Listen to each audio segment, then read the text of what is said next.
All right, here we are. It's 1:45 here in Central Australia.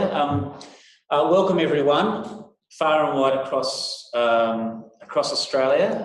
My name's John Hugan. I'm the Australian Digital Inclusion Alliance Facilitator.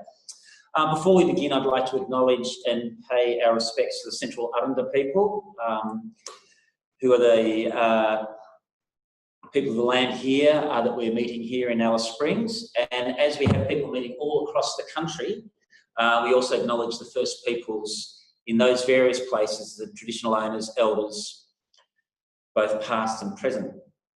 So it's a great thing we're aiming to do today. What we're aiming to do is draw people from right across the country together to concentrate on thinking about closing the digital divide. So some of you are behind your own personal devices, some of you are in the various meetup locations. So this approach, I think, is really important as we sort of move the Alliance forward, but I must say that today is our first effort at that, and there's lots of moving parts, so I would ask you to be patient as we learn how to do this very, very well. The sound and AV checks have been done around the country, so we should be good to go.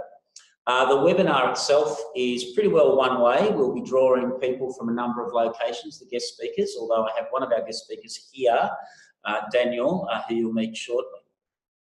And we've done that to minimise draw on bandwidth and just to reduce the risk on this first effort. I'd like to acknowledge my colleague Charlotte McComb, who has worked so hard to pull all this together, so thanks Charlotte for that. And we do have, time is tight, so if you have questions that emerge in your mind or you'd like to note as speakers roll through, note them down, and after the webinar is finished, if you are at a meetup, you can chat amongst the group you've got there, but any outstanding questions, hand them through to your host, and the host will collate them and send them through to us. We will be writing up notes on today's event.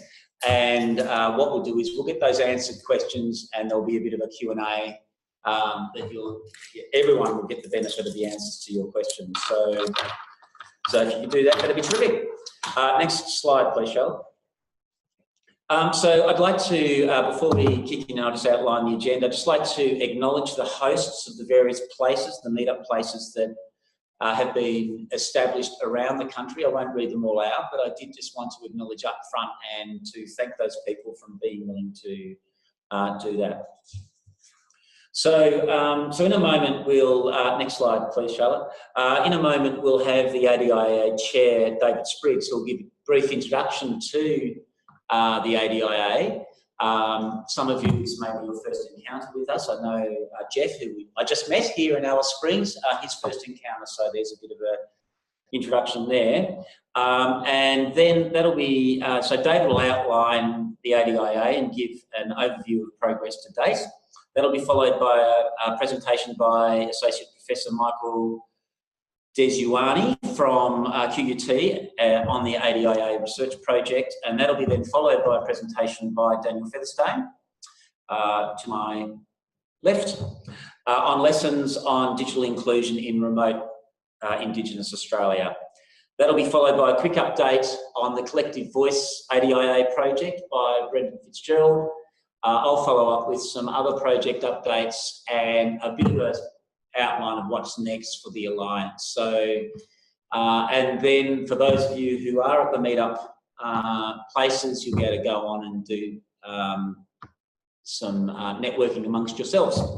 So that is the outline of today. We are short of time, so let's get into it. And I would like to now pass over to David Spriggs. David is the Chair of the Australian Digital Inclusion Alliance, as well as the CEO of Exchange. So thanks, David.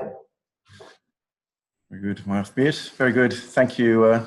Thank you very much, John. And look, thank you to everybody for joining today. I think we've got over 130 people from across the country online, and wonderful to see how many faces we've got here at Yarra Libraries, which is where I'm speaking from. So as John said, maybe a quick recap on the Alliance. I know not everybody attending was able to join the launch event earlier this year. So a quick recap on who we are and why we're here. So I guess the idea for the ADIA came out of the National Year of Digital Inclusion, where we really saw an unprecedented kind of collaboration across not just community orgs, but community organisations, government, corporates and academia, all working together to help solve the issue of digital inclusion. And one of the big questions out of the National Year of Digital Inclusion was, well, what do we do next and where do we go from here? So hence kind of out of that, forming the ADIA, really a collection of organisations all working towards that common purpose to reduce the digital divide, and seeing benefit in working together, in collaborating, in sharing information. Conversation I was having just earlier here today was around not duplicating programs going on across the sector now that there's so many people working in this space.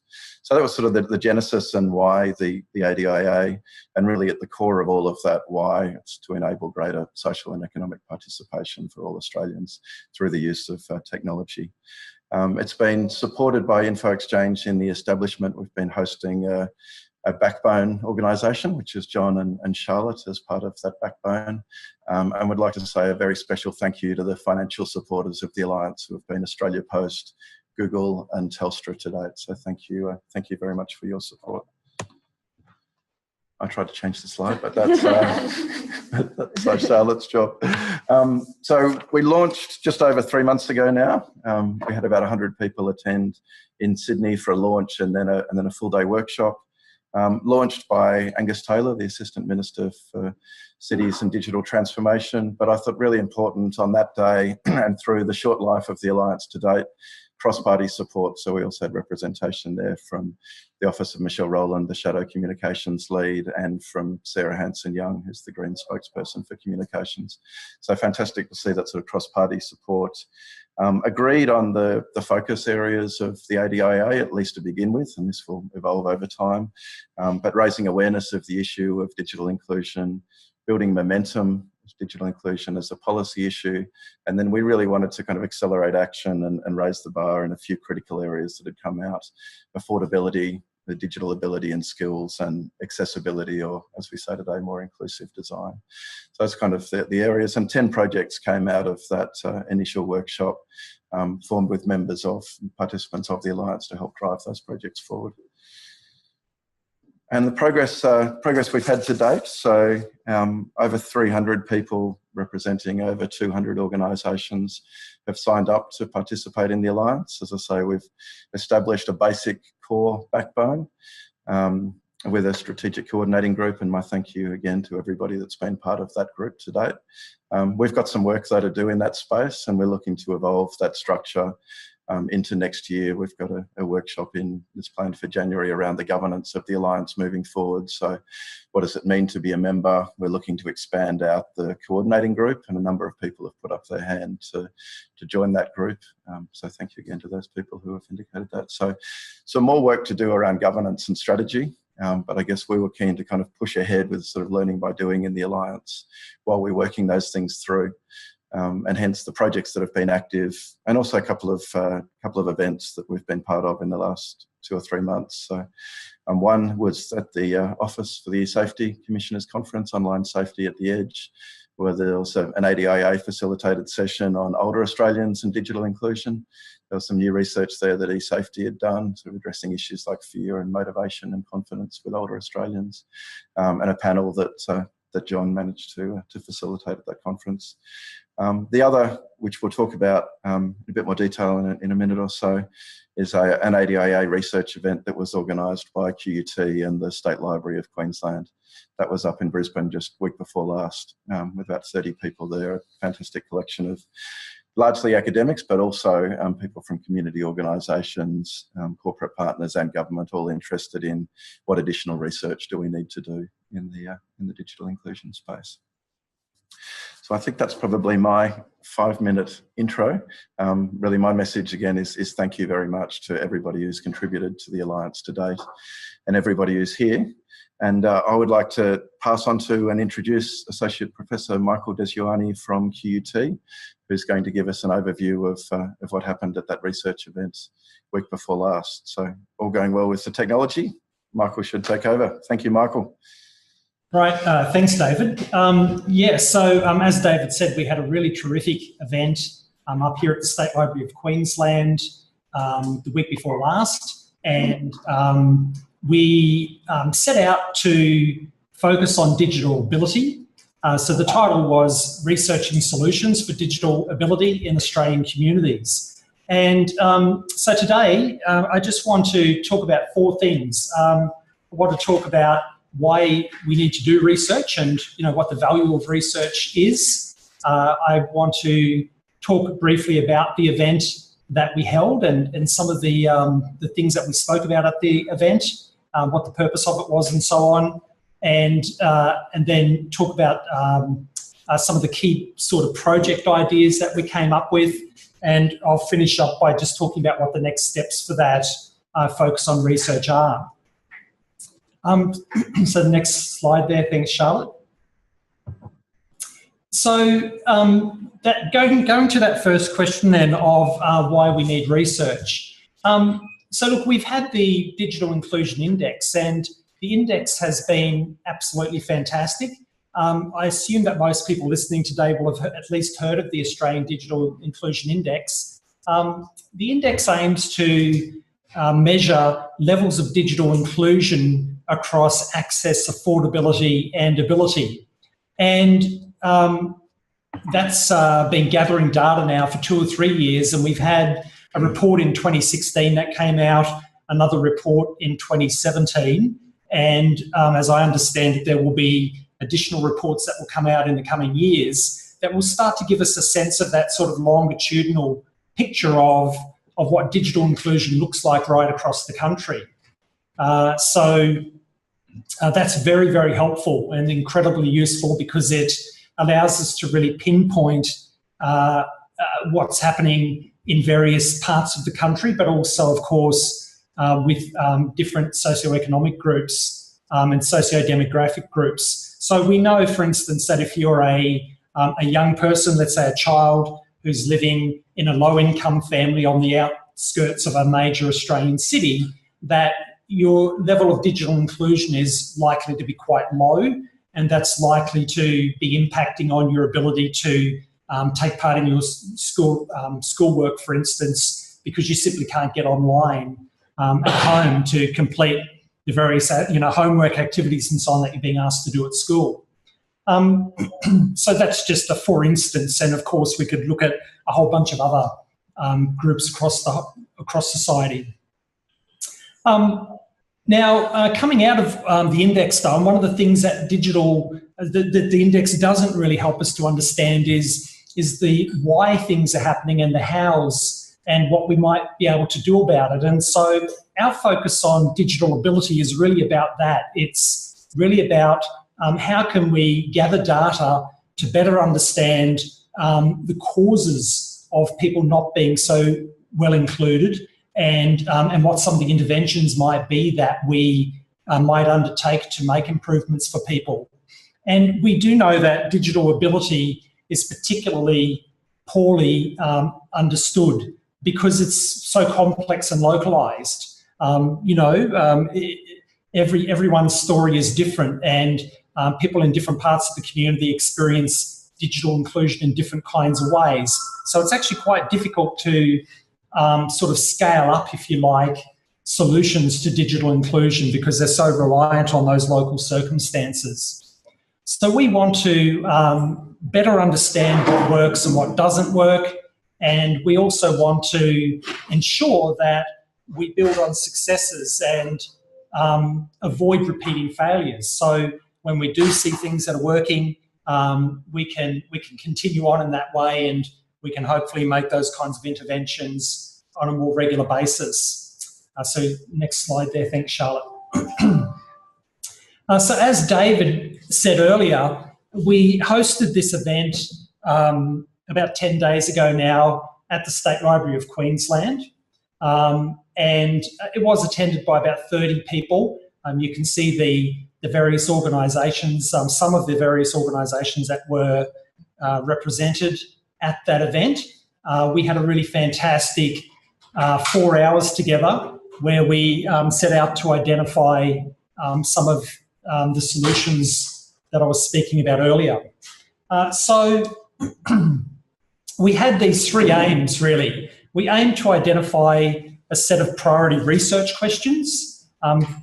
It's one thing for university researchers like myself to sit on campus and speculate about why, what kinds of questions we might ask about digital inclusion, but we're very aware that we need to have conversations with people in industry and right across the community to understand what it is that people want to know. So a key thing we did was we sat in groups and we came up with a whole set of priority research questions. And in the end, we had about 15 to 18 research questions that hopefully will inform where we head over the next 3 to 5 years in terms of a research agenda. I'm not going to share any of those questions with you today because we are still working on them, and we will, but when we, and some of them will probably collate together as well, but when we do have our final set of research questions, we will absolutely share those with everyone. The second part of the day was to imagine solutions for improving digital ability and to come up with some possibilities. If we were unconstrained by money and time, if that's ever the case, then what would we do in terms of improving digital ability? And then finally, we considered how we might evidence research impact over the next 3 to 5 years. We all know that it's important to do research and collect that data, but unless we're really sharing that data and ensuring that we are showing how that data impacts change, then the research really isn't very worthwhile. So thanks. The next slide there, Charlotte. So three kind of big ideas that did come out of the day. These are really three things that came out of that second session. The first was that we thought that we need some sort of platform for planning, implementing and reporting on digital ability initiatives. So ideally, if you built the perfect system, then someone who was wanting to do a digital inclusion intervention would be able to go to that platform and find planning documents and planning advice, would then be able to implement their initiative and then report on the outcomes of that initiative and capture some data about that. And so then that data would be shared on a nationwide basis to enable that focus on impact. The second thing we really think we need is some economic modelling to evidence the impacts of levels of digital inclusion and what the cost to the country is really if we're not working on digital inclusion. And of course that would help to inform government decision making and policy and so on. And then finally, evidencing best practices for co-design solutions at the local level. So working with participants in localised circumstances, what are the best ways that we can do that to really kind of honour and respect the knowledge of people at the local level to help come up with solutions. So we'll just go on to the final slide. Thanks, Charlotte. So our next steps for this then are that we aim to meet again in the first quarter of 2018, and if there's anyone out there who would really love to be part of the conversation, then please let us know, and you're more than welcome to come along. We want to develop concrete proposals for research projects based on the emerging ideas that we have. So we want to really move that research agenda forward. And then, of course, we want to implement a research agenda over the next 3 to 5 years for some genuine impact. Okay, thank you. Okay, thanks very much, Michael. I was at that event actually, and it was great. There was a high level of energy and enthusiasm around the ideas, and actually a sense of the value of getting some rigour behind impact, I suppose. So, Michael, appreciate you being willing to speak today and the work you've done on that project. So now we move on to our guest speaker for today, Daniel Featherstone. I first met Daniel when I was the CEO of Nunanjara Council over 10 years ago, actually, and Daniel was the manager of Nunanjara Media.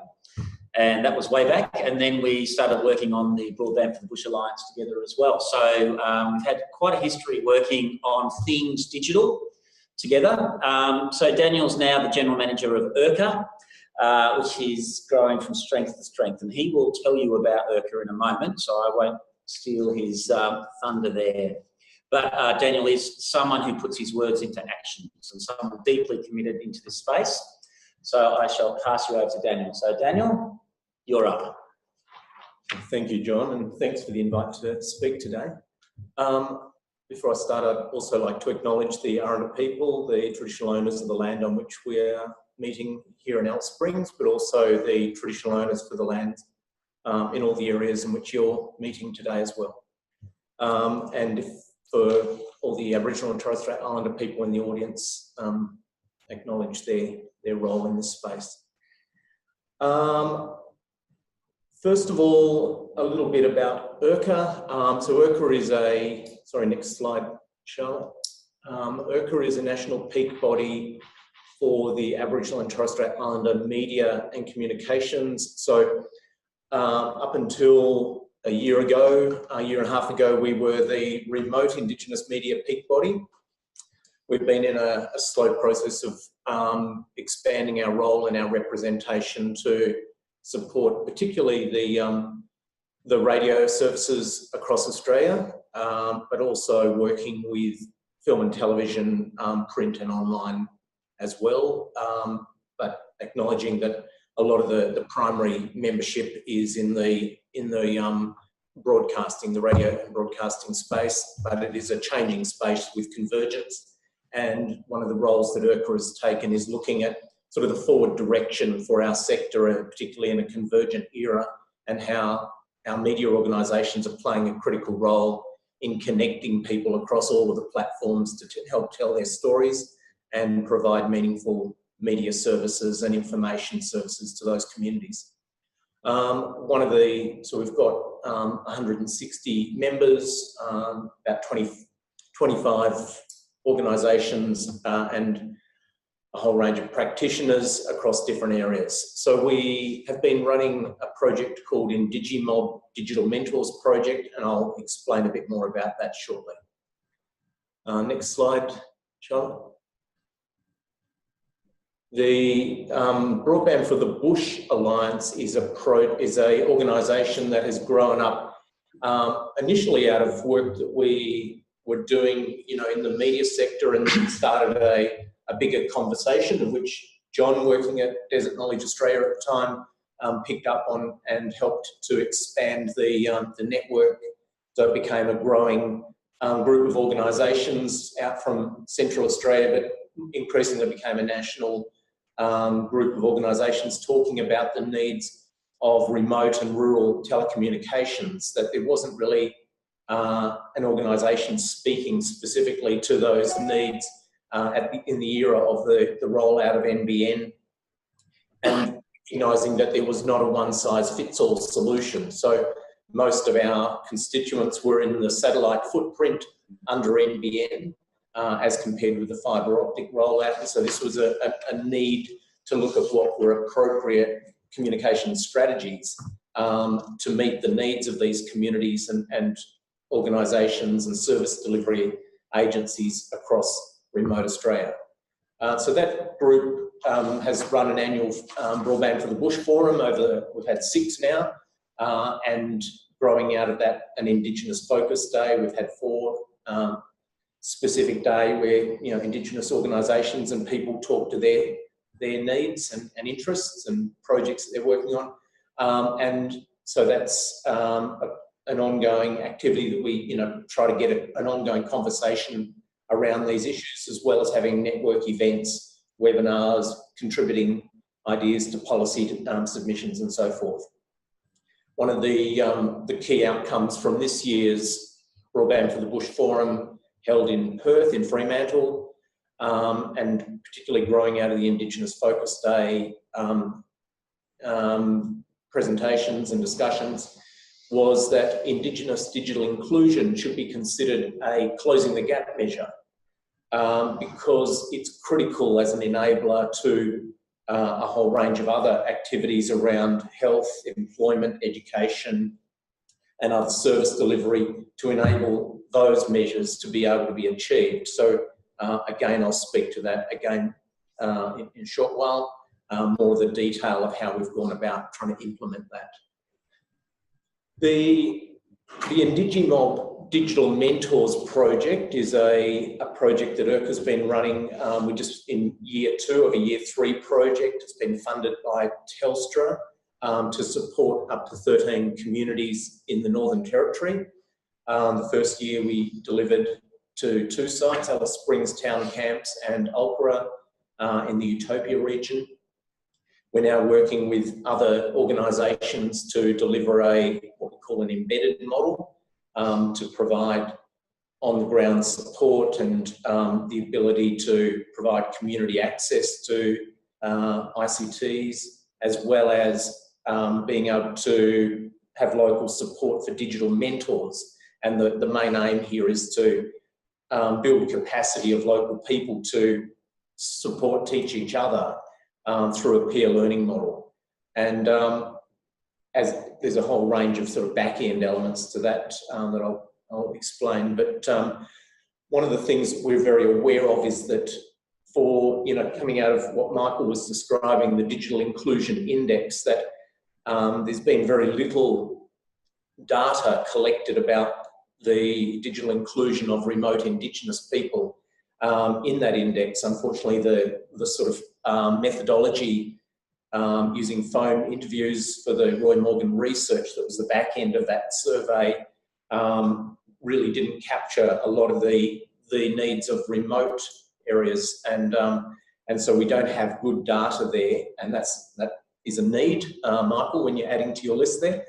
But particularly is what we're very aware of is that in a lot of communities across Australia, people have almost no access at all, unless there is mobile coverage, which is probably in about 20% of remote Indigenous communities. And for a lot of, with the NBN rollout of satellite, that's still not going to necessarily address everybody's needs. So we believe that remote Indigenous people are probably the most digitally excluded population group in Australia, and that there are a range of challenges that need to be addressed around basic access to communications. So we're working obviously with Telstra, where there are services rolled out, particularly through co-delivery with NT government, but also around community-wide access, whether it's Wi-Fi or local community facilities, around affordability, and that's a major issue for people on very low incomes, around awareness, that's skills, understanding of cyber safety issues, knowledge of how to access services and provide the relevant applications that people might actually find useful in their day-to-day lives. So having awareness around that, and appropriateness. So whether content is available in language, whether support and training is available that's appropriate to that audience, and that people can create local content so that it becomes something very locally relevant. So the digital mentors model is really an approach to work out how to ensure that people are getting that appropriate local delivery, but also building the resources themselves.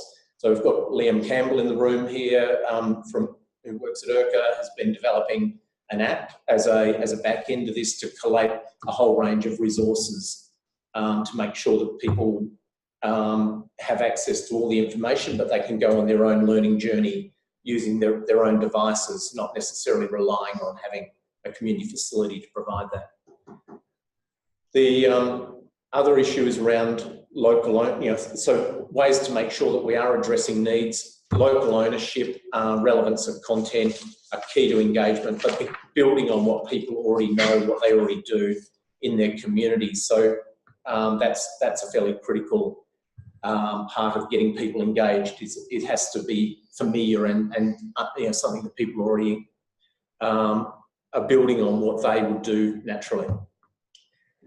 The last part, which John's just giving me the wind up, is around the Indigenous digital inclusion as closing the gap. So, as I say, this came out of our forum this year. We, on the basis of the conversation, we put a draft letter and distributed that out to a network, and got everyone's feedback. Sent those letters off to the NT Chief Minister in the first instance, and then off to other state premiers and the Minister for Indigenous Affairs, the Prime Minister, and others that were involved in the coalition of Australian governments to get that. Council of Australian Governments to get that buy-in for the Closing the Gap framework, which was in the process of being reviewed. So we knew the timing was good to be talking up a new policy agenda in that space. We managed to get 20 organisations as signatories for most of those letters, and then used that sort of, that impact of having everyone working together on a common model to try and get some buy-in from government. We've had some good responses back, particularly from the Northern Territory government. I don't know if it'll be taken up as a closing the gap measure at this stage, but at least there's a lot of discussion in this space, and certainly talk about what future programs might be rolled out. So I think that's my time, but yeah, if anyone would like copies of those letters, feel free to give us a call. And the Indigenous space here in the remote context is this notion of beginning with what people already know and do, and building that up. And I think it's a lesson as people like across various sectors are looking to build digital inclusion. It's a strength-based approach, right? So it's a really useful takeout, I think. So thanks very much for those insights. And I guess the notion or the way the Broadband for the Bush Alliance has worked to get and build momentum for a policy change around inclusion of digital inclusion as a closing the gap measure, and that process is a great segue into the next speaker. So one of the ADIA projects is around building collective voice across sectors to have more impact. And in a moment, Brendan Fitzgerald will speak on that. Brendan was, up until very recently, the manager of digital inclusion at Infoxchange, and was a key contributor to the establishment of the Alliance, I think. And he's probably well known to many people around the virtual table. So he's now heading up an organisation called 641DI, which is a social enterprise delivering social and digital inclusion outcomes for the community, not-for-profit sector, local government and library sectors. So thankfully he's agreed to stay on as a project leader of this project, and I'll now call upon Brendan to have his 5 minutes or less. Brendan, wherever you are. Good. Thank you, John. And I take the hint. The word less is a clear instruction. Look, this is a perfect segue. Next slide, please, Charlotte. This is a perfect segue from what Daniel was talking about in terms of the Broadband for the Bush having a means and a method. Was the idea that we would actually design and develop principles and process for, or by which the ADIA would develop its own collective voice. So just quickly, I want to thank the team who are up there on the screen. We had an amazing team: Helen, Natalie, Sanjay, Charlotte, Anne, Nan, and Kate, from across a range of corporate, community, and government organisations. I think it's a really great microcosm of what the ADIA can be. And we might just move to the next slide. Our purpose and the reason we came together, as I said, was to develop a process for effectively designing a way in which the ADIA would communicate publicly our views on digital inclusion within our mission statement. The group have drafted a set of guiding principles, which I think went out to the broader ADIA a week ago. We would really welcome your views on and feedback on that as soon as possible. I think Charlotte is the key key point of contact there. So we've set up our, I think it's 6 principles we came down to. We've removed a few and put some in a holding pattern, just in terms of talking about the process. We have sitting behind there's the rationale behind why they should be the principles. So things like everyone has a right to say no to not being involved in a participatory conversation. And also we're trying to work out what that process might look like. So we really would seek and look for feedback from all of you as soon as possible. The clever group that we had really also saw an opportunity to test the process. So next slide, please. To test that process while we were doing this. So instead of just doing what we set out to do, we decided to do a little bit extra, which is what you get from a wonderful group of people. So we decided to test this with the, as many of you will know, there's a consultation process out currently for the federal government for their new digital economy strategy. I think it's their 4th or 5th digital economy strategy, but it's a new one. And that closes on November the 30th. So we thought what we'd try and do is to pull together a quick response, send it out, and it has gone out to the broader ADIA, and try and see if we can, similar to what the Broadband for the Bush have done with the Closing the Gap initiative, see if we can get as many organisations within or who are member organisations of the ADIA to read, consider also putting their name to that document.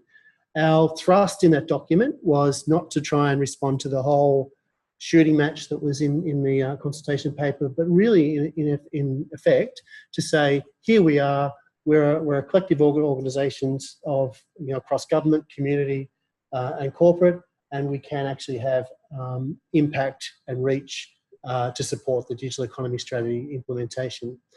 So really, it was an effort to test what we can do in terms of our processes. So we've already learnt some valuable lessons. We've got some great feedback already around some of the things that we need to probably incorporate into future conversations that we have in terms of developing our collective voice.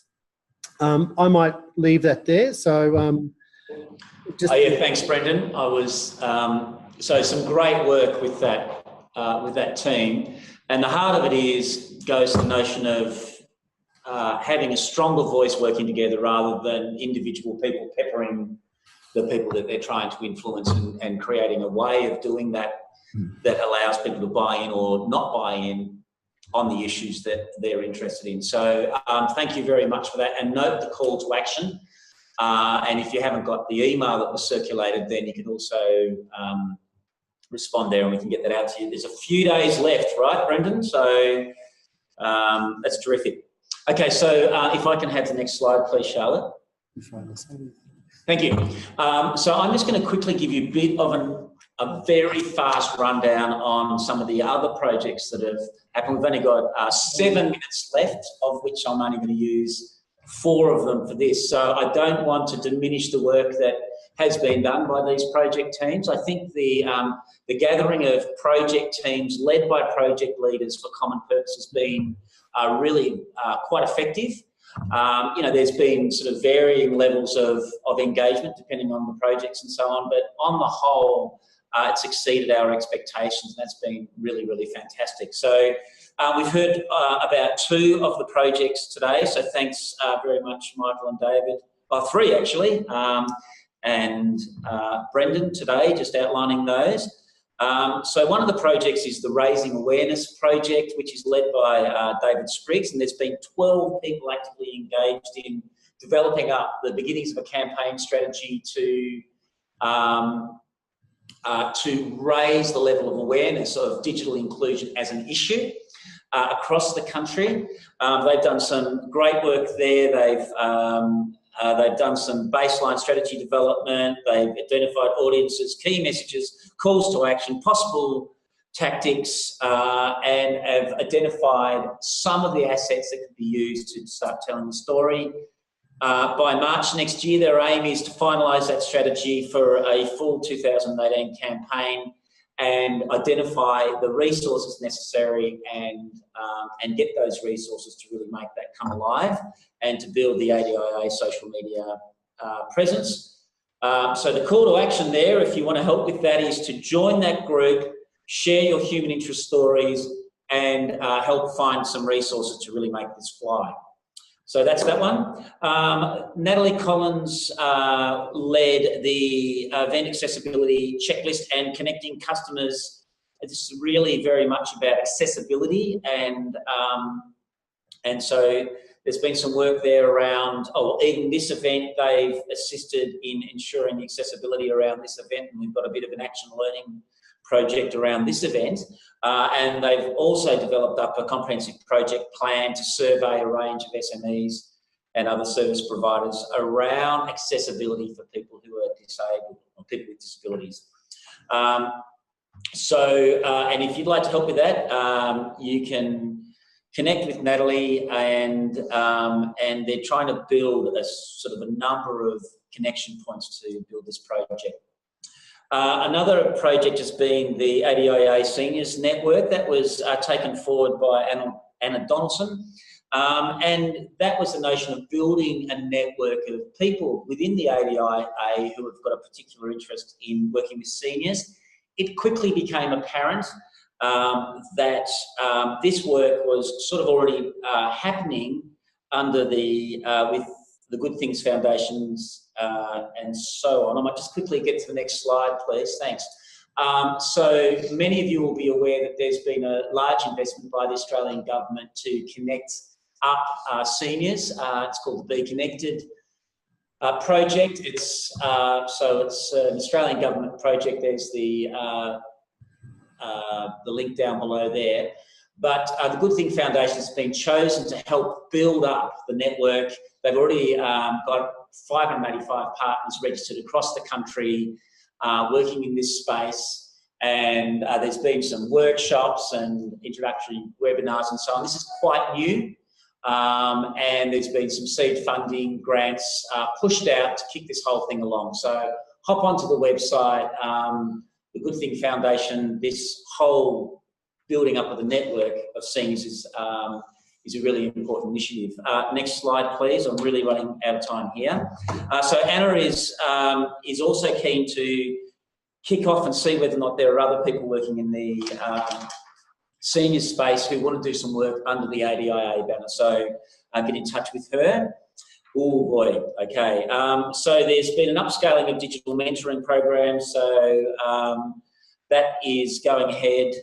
You can connect into that. Justin Melton from NBN has been working with a range of other organisations, Ozpost, Telstra and others to build a heat map of who's doing what in the country around digital inclusion activities. And I think that's basically it. And we've touched on the governance work, and there's a workshop planned for next year. So what you will receive a project update and the call outs for help and the opportunities that you might like to connect into these projects with the notes that come from this webinar. Next slide, please. Thanks. So we've learned a few things through all of this. One is that people are pretty busy, but will engage and connect if it has relevance to taking the agenda forward. So that's been great. We do need to be really slick about how we do this stuff so that people who are time poor can connect in easily. So, and that projects morph as people learn more, and that is absolutely fine. So it's actually been a pretty good process today. Next slide, please. So what next? So these projects will continue. Some of you will be connecting up with each other at local venues, and if there's any projects or collaborative efforts that you'd like to do under the banner of the ADIA, the advantage of that is that you get to spread, you can seek help and connect up. The project leaders get together and support each other and so on, so that's great. Communications will still push out from ADIA, monthly newsletters, social media will be expanding into the next year and so on. We'll get some feedback on this event, but the plan is to do this quarterly, provide value in terms of great speakers like Daniel and networking opportunities and collaboration opportunities as well. And there's a number of things we've heard today, Michael's research work, the collective voice work, and so on, where people are wanting to get groups together. The plan is to get those various groups together at the same time and create a bit of a sort of mini clustered event, face-to-face event. If you are interested in helping to organise that, or you have a meeting that you'd like to pull together and have under that sort of clustered event, face-to-face event, then we'd love to hear from you and let us know what you think would work or would not work. Next slide, please, as we wind to the very end of this. No, one before that one, thank you. Okay, so some calls to action. If you are not on the mailing list, do please sign up on the website there. Feel free to join a project. As I said, we'll spread out who's doing what and what the opportunities are there. Recently, that email, that collective voice email came out. If you haven't responded or you haven't got it, respond if you want to. And if you haven't got it, get in touch with us, we'll get it to you. We need help in the backbone. It's pretty thin, so if you've got some spare time and you want to help, great. If you've got some money you'd like to contribute so we can get some more heft behind it, terrific. Let us know. Come to the face-to-face event next year. Hope you participate in more of these types of events, and so that you can join like-minded people of purpose, etc. So on that, that was a really fast wind-up. I hope that was okay. I think we might just call upon David to say a couple of last words, and that'll wrap us up for the day. Thank you from me to all the people who have really enthusiastically participated and been happy to connect into this event and to make it happen. So thanks from me. But David, over to you. Very good. Well, thank you again from me. I think we're plus 2 minutes, so I'll keep it very short. But thank you everybody for joining today. A huge thank you to John and Charlotte for putting together today. So for anybody who puts on these events, it's a lot of work. Thank you. And a huge thank you to everybody who's hosted the meetups events across the country. It's a fantastic idea to have these local meetups rather than everybody just connected over webinar. And for those who are in the physical meetup events, I think we're planning some networking and some further discussion over the next half an hour, 40 minutes or so. But thank you very much to everybody who's put the effort in to host the meetups. Thank you to all of our speakers today. And finally, just wish everybody a very wonderful, happy and safe Christmas. And we look forward to continuing to work with you all in the new year. So thank you again.